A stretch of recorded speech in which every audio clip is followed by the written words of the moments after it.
that over a period of 36 hours of constant flying, look at this. So this is the brand new one they just ordered, similar but actually quite different. It's new and enhanced. It's an amazing machine. It went 36 hours.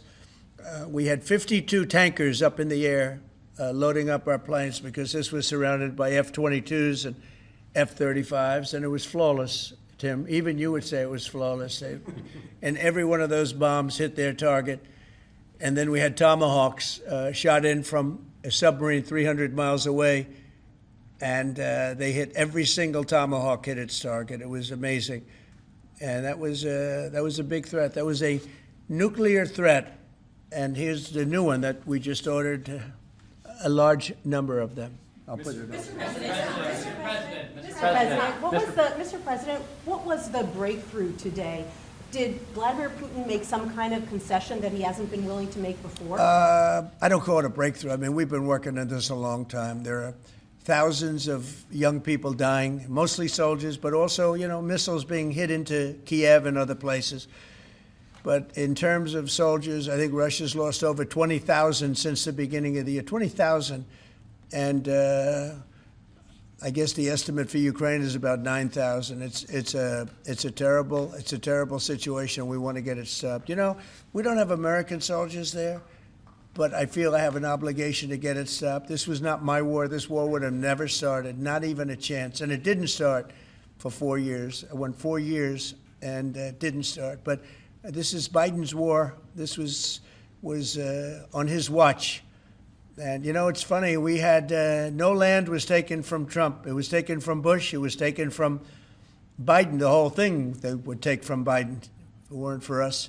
But it was taken by Obama.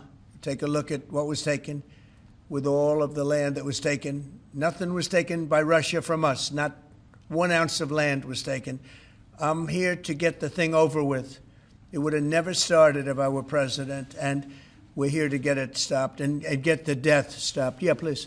President, in the past, you said you would know if Putin was passing you along. What gives you any confidence that he is or isn't doing that this time around? Can't answer the question yet. I'll tell you in a matter of weeks, maybe less. But we've made a lot of progress. And as you know, we put a 50% tariff on India on oil. They're the second largest. They're very close to China in terms of the purchase of oil from Russia.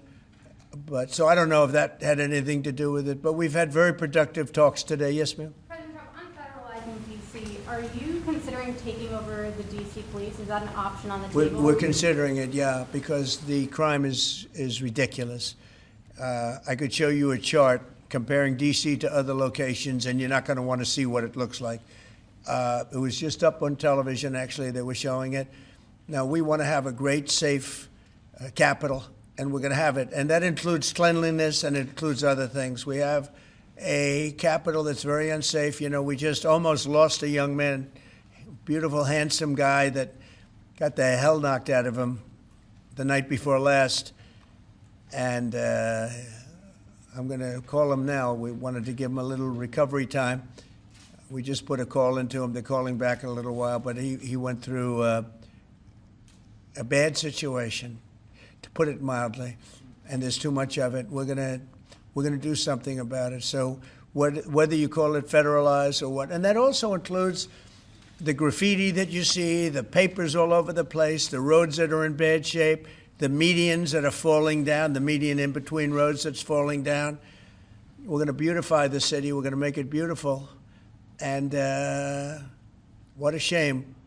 The rate of crime, the rate of muggings, killings, and everything else, we're not going to let it.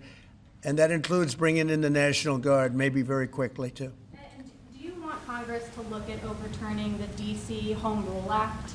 We're going to look at that. In fact, the lawyers are already studying it. We have to run D.C. This has to be the best-run place in the country, not the worst-run place in the country. And it has so much potential. And we're going to take care of it. You're going to be safe. You're going to be safe walking down streets. You're not going to get mugged. Mr. President, if you do reach a deal with Ukraine and Russia, would you drop the additional tariffs on India? Well, we'll determine that later. But right now they're paying a 50% tariff. Okay. Yeah, please. One for Mr. Cook as well. Yeah, please. Sure. The president wants a made in the USA iPhone. What are the chances